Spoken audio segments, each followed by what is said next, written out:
Hello everybody, welcome back to OMB Reviews. I am the critic who is a cynic. Hope you're doing well, and today we'll be doing a box office preview for this upcoming weekend, which sees The Flash dropping 69% after a very, very bad opening weekend. This movie is set to be a catastrophic failure for Warner Brothers, all the while the brand new film No Hard Feelings from Sony Columbia.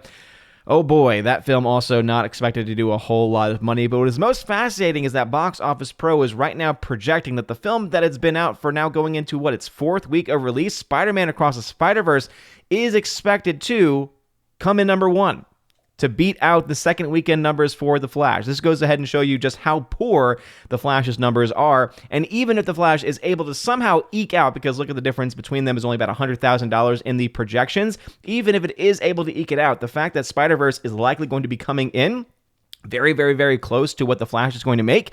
Yeah, danger, Will Robinson. So we'll talk about all these things and plus plenty of other stuff. Before we get further though, please make sure to smash that like button, let the fire button, I say smash the rumble button as well. And also make sure that you are subscribed to the channel with that bell notification on. That way you know and every video or live stream goes live on the channel. So as you can see over at Box Office Pro, Spider-Man Across the Spider-Verse right now is projected to make $17.4 million in its fourth week of release, bringing its overall domestic total of around $314.8 million. That is very, very impressive. A 36% hold. The fact that it's still holding in the 30s and 40s this far out from its initial release is speaking to just how well received this movie has been. I know that not everyone was a fan of it, not everyone cares for it whatsoever, but no one can deny the fact that the numbers are there for it, and it has just recently crossed $500 million worldwide. This film, I think, has a very good chance of ending somewhere around the $600 million range when everything is said and done. But of course, we still have a little ways to go when that, as far as that is concerned.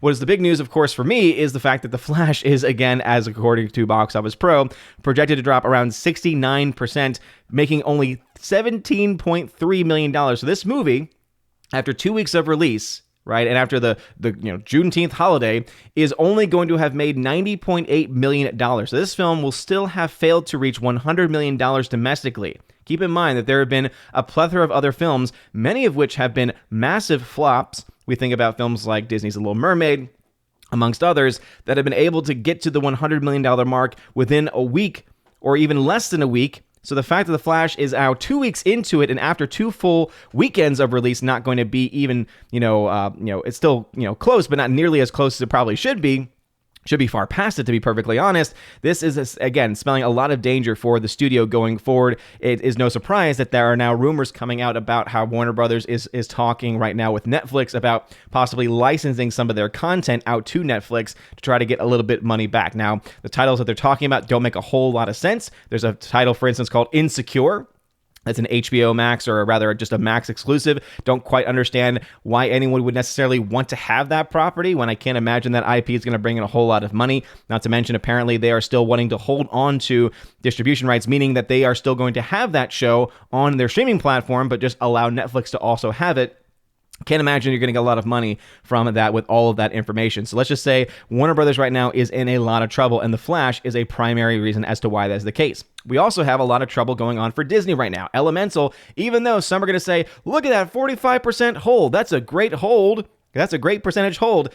Yeah, but when you have a opening weekend under $30 million for a Disney Pixar movie, it doesn't matter how strong your hold is at that point. Because if you're starting off at such a low point, and then continuing to have strong holds, you're still building off of that very, very small start. So you can have some of the best holds in the world, but if that start is still so very small, and you have to make quite a bit of money to break even, you're just not even going to get there. The fact that it's only going to be at $61.6 million after 2 weeks, and again, this is a Disney Pixar release, just goes ahead and show you Disney is also in a plethora of trouble. We also have this film of No Hard Feelings. This is the new Jennifer Lawrence, the new J-Law movie.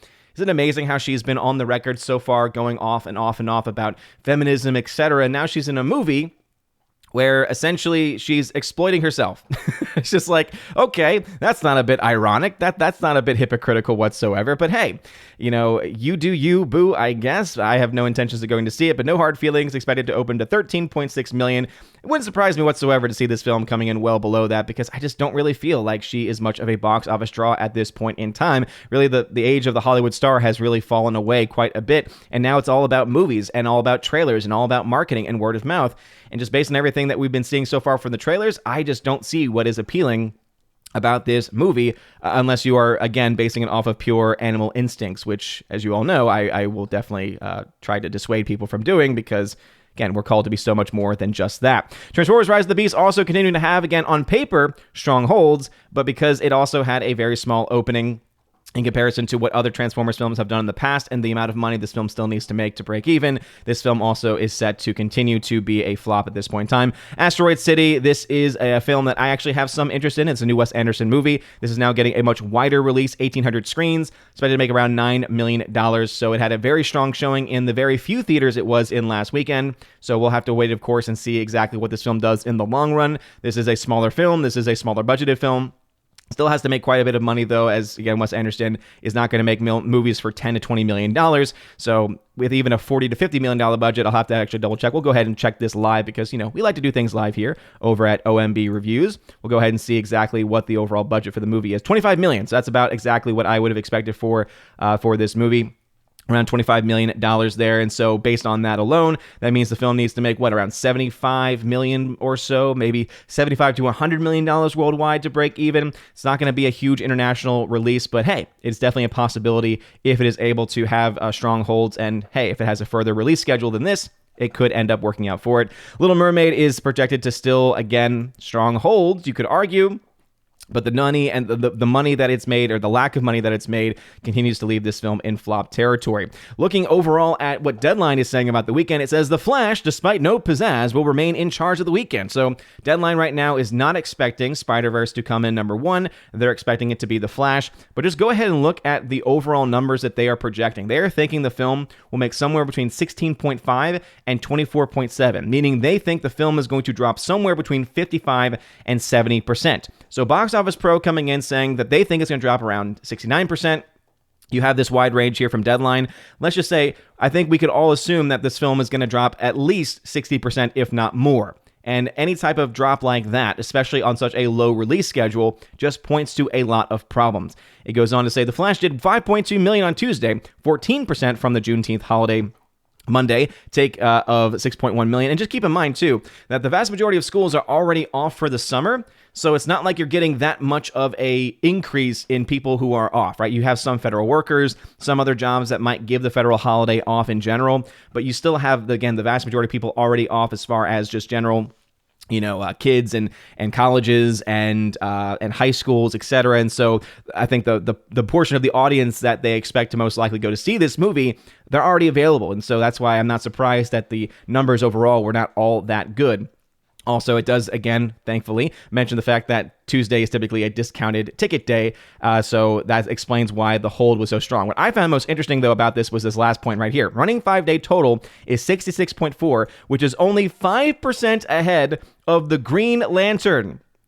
Yes, you heard that right. Remember the Green Lantern movie? Remember when that film came out? I remember. Let's just say that film did not do very well. That film also had some of the worst CGI that I have ever seen. And let's go ahead and see what is going on here. I probably misspelled lantern because I'm trying to do this on the fly. Again, we like to do things here live on the channel. Let's see if this is the correct Green Lantern film. It is. So that film, remember, going back ahead to that film, if this film is only doing, so going back to what The Flash has done so far, it's only 5% ahead of Green Lantern. Green Lantern ended its domestic run of $116.6 million and only $219 million in the worldwide box office. The film cost $200 million. Again, these numbers have not been adjusted for inflation, so in today's dollars, this probably was closer to $250 million. So let's just say if this number, and what's interesting, too, is that the opening weekend was $53 million. When you adjust for inflation, you might actually even have this film in the Green Lantern, especially taking into account that the ticket prices in 2011 were a lot cheaper than they are now. Green Lantern may have actually had a better opening weekend than what The Flash did. So a lot of that could be attributed to the Ryan Reynolds, factor for all we know, but I just find it very fascinating that that's the movie that's being brought up. And if it's only 5% ahead of the Green Lantern, oh boy, yeah, massive, massive financial failure is in store for Warner Brothers when it comes to The Flash. I don't really know how they're able to recover for it, because what are the films that they have coming out the rest of this year? They've got Blue Beetle, a brand new character that no one's ever heard of, and coming off of The Flash's failure, you can't expect that film to really do a whole lot of money at the box office. You then have Aquaman coming out in December, and I imagine that they're expecting that that film might be able to bring in similar numbers to what the first Aquaman did. Again, Aquaman 1 was able to bring in $1 billion for the DCEU, which is not a very common thing. In fact, I believe that's the only DCEU film that has ever made $1 billion at the box office in its initial run. A lot of that coming from China specifically, but it is interesting nonetheless to see exactly where the DC universe goes ahead and where it ends up going forward. But these are the numbers as they currently stand. Also going just to talk a little bit about what we have going on for Spider-Verse. Again, they expected around $16 million for both Elemental and for Spider-Verse, and that's the reason why you could essentially see Spider-Verse coming in at the number 1 spot this weekend in its 4th weekend of the release. And the fact that Elemental, in its 2nd weekend, 2 weeks removed from the initial release of Spider-Verse, is expected to make around the same amount of money, that also explains why Spider-Verse is in a lot of trouble. And let's just say, couldn't happen to any nicer companies. But those are the numbers as they stand. What are y'all's thoughts on these? Let me know in the comment section down below. If you like this video, smash that like button, loud the fire button, asking, smash the rumble button. You guys are all amazing and beautiful people. Hope you have a wonderful rest of your day. And as always, God bless.